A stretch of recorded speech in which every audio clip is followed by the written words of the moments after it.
Sad se nalazimo na mjestu možda jedne od najpoznatijih bitaka u Drugom svjetskom ratu, poznate kao bitka na Neretvi. Trenutno se nalazimo u Jablanici. Evo ispred je muzej bitka za ranjenike na Neretvi, Jablanica. Ovo su ostaci topova, a ovo ovamo se pravi dio mosta koji će se postaviti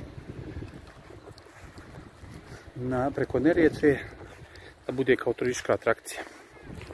Evo ovdje je Čiro, to je bio željeznički most i ovdje se desila ta širom poznata bitka u kojoj je čak i Tito učestvovao. 69. se snimio film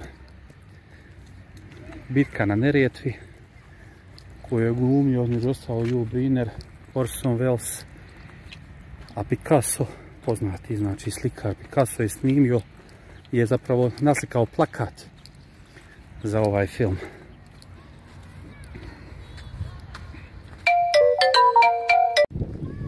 A danas malo vjetra, ali izuzetno toplo. Ovdje su gore vrhovi Prenja. Prenja odavde jako moćno izgleda.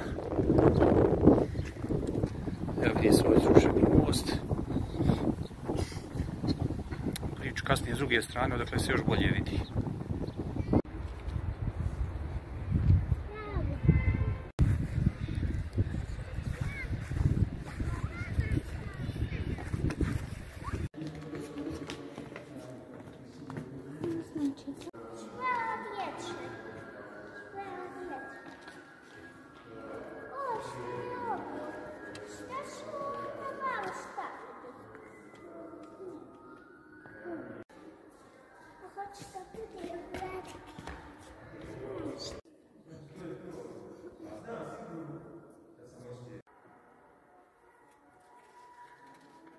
A što nema tu naš?